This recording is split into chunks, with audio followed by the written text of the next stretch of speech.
దేవుని నామమునకు మహిమ కలుగునుగాక. ప్రభునందు ప్రియమైన దేవుని బిడ్డలారా, అందరికీ ప్రభు అయిన యేసుక్రీస్తు నామంలో శుభవందనాలు. ఒక పల్లవి ఒక చరణం పాట పాడుకుందామండి. ప్రతిరోజు కూడా ప్రభుని స్తుతిస్తూ ప్రార్థిస్తూ ప్రభు మాటలు ధ్యానిస్తూ వస్తున్నాం కదా. ఈరోజు కూడా ఒక పల్లవి ఒక చరణం, కొన్ని సందర్భాల్లో వాక్యానికి సందర్భించిన పాట పాడటం జరుగుతుంది కనుక పాటలో ఏకీభవించాలని ప్రభు పేరటి ప్రేమతో మనం చేస్తున్నాను. విడువని దేవుడనివే మా మంచి యేసయ్యా, పాపికి ఆశ్రయపురము నీవే మెస్సయ్యా.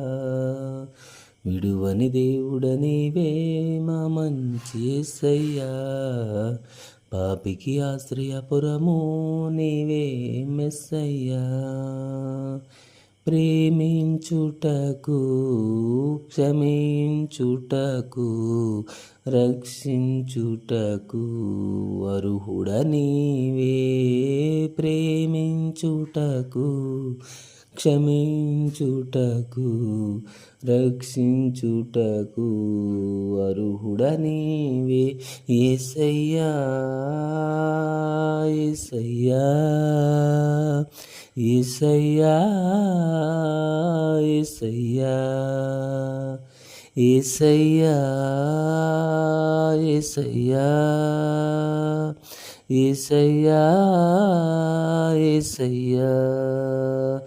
40 సంవత్సరములు మా పితరులు నడిపిన దేవా, అరణ్య మార్గమైన అన్నీ నీవైనావు.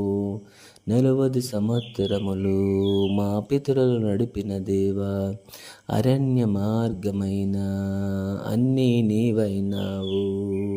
జీవాహారమై ఆకలి తీర్చావు, కదిలే బండవై దాహము తీర్చావు.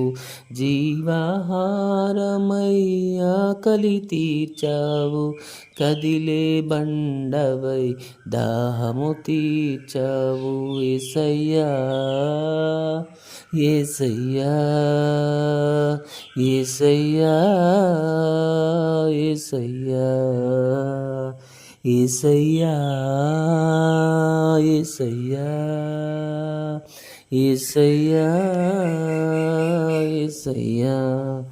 విడువని దేవుడనివో మా మంచి యేసయ్యా, పాపికి ఆశ్రయపురము నీవే మెస్సయ్యా. ప్రేమించుటకు క్షమించుటకు రక్షించుటకు అర్హుడ నీవే. ప్రేమించుటకు క్షమించుటకు రక్షించుటకు అర్హుడ నీవే. దేవునికి స్తోత్రం. హల్లెలూయా. దేవుని వాక్యము ధ్యానించుకుందామండి. 94వ కీర్తన 14వ వచనం. యెహోవా తన ప్రజలను ఎడబాయువాడు కాడు, తన స్వాస్థ్యమును విడనాడువాడు కాడు. యెహోవా తన ప్రజలను ఎడబాయువాడు కాడు, తన స్వాస్థ్యమును విడనాడువాడు కాదు. అవును ప్రియులారా, దేవుడు తన ప్రజలను తన స్వాస్థ్యమును విడిచిపెట్టాడు. తన ప్రజలు ఎవరు? ఈ భూమి మీద ప్రతి ఒక్కరు కూడా తన ప్రజలే చెప్పాలంటే, ఎందుకంటే మానవుని సృష్టించిన వాడు ఆయనే కనుక తన ప్రజలను ఎడబాయువాడు కాడు, తన స్వాస్థ్యమును విడనాడువాడు కాడు. అవును ప్రియులారా, తన ప్రజలను ఎడబాయుడు, తన స్వాస్థ్యమును విడనాడు. 40 సంవత్సరాలు అరణ్యములో తన ప్రజలను విడిచిపెట్టలేదు. తన ప్రజలు అరణ్యములో సంచారం చేస్తున్నప్పుడు, అరణ్యంలో ప్రయాణం చేస్తున్నప్పుడు పగలు మేఘస్తంభం వలె, రాత్రి అగ్నిస్తంభం వలె వారికి క్షేమాన్ని భద్రతనిచ్చి వారు సంరక్షిస్తూ వారిని కాపాడుతూ వారిని నడిపించినట్టుగా బైబిల్ మనం చూస్తాం పిల్లలు. రెండోది తన స్వాస్థ్యం అంటే ఆస్తి. మనం అందరూ కూడా దేవుని యొక్క ఆస్తే.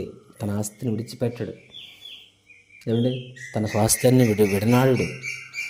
40 సంవత్సరాలు అంటే వారి చెప్పులు అరిగిపోలేదంట, వారి బట్టలు మాసిపోలేదని బైబిల్ సెలవిస్తుంది. 40 సంవత్సరాలు వారు నడిచినప్పటికీ, వారు 40 సంవత్సరాలు వారు ప్రయాణం చేసినప్పటికీ వారి చెప్పులు అరిగిపోలేదు, వారి బట్టలు మాసిపోలేదు. ఆ రీతిగా వారిని కాపాడుతూ మన్నాతో వారిని పోషిస్తూ, ఆకాశం నుంచి మన్నా కురిపించి వారికి ఆహారాన్ని పెడుతూ, చక్కని నీరునిచ్చి, మారాన్ని మధురంగా మార్చి వారి చక్కని నీరునిచ్చి, ఈ విధంగా వారిని 40 సంవత్సరాలు నడిపించాడు పిల్లారా.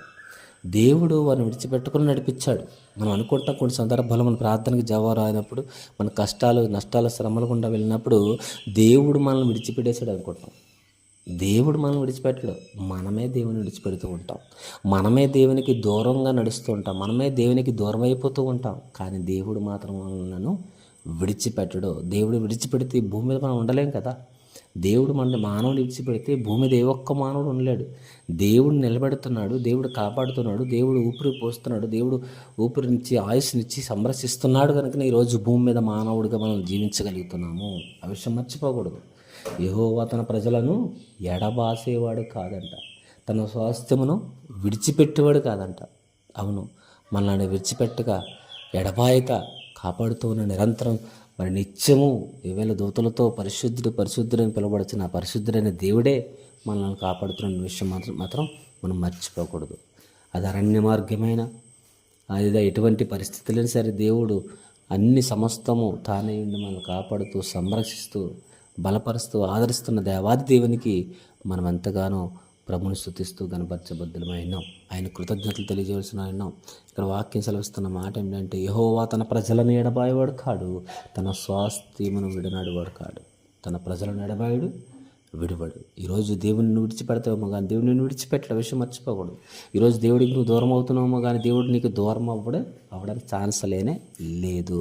దేవునికి అందుబాటులో మనం ఉన్నప్పుడు, దేవునికి దగ్గరగా మనం నివాసం చేసినప్పుడు దేవుడు మన జీవితంలో గొప్ప కార్యం చేయడమే కాదు, అంతేకాదు మన ధైర్యంగా విశ్వాసంతో ముందుకు సాగిపోతామో తెలియజేస్తూ కొద్ది మాటలు ముగిస్తున్నాను. ప్రార్థన.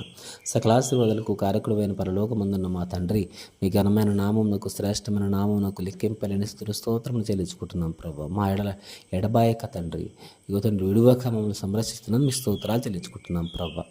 ఎందరైతే బలహీనలు ఉన్న బలపరచండి, ఎందరైతే ఆరోగ్యాలతో బాధపడుతూ స్వస్థపరచండి. ప్రతి కుటుంబాల చుట్టూ మీ కాపుదల దయచేయండి. కుటుంబాల నెమ్మది, సంతోషం, సమాధానం, ఆరోగ్యాలు, ఆశీర్వాదాలు, ఐక్యతను, ప్రేమను గ్రహించమని యేసుక్రీస్తు వారి నామని ప్రార్థనలు వేడుకొంచున్నాం తండ్రి. ఆమేన్.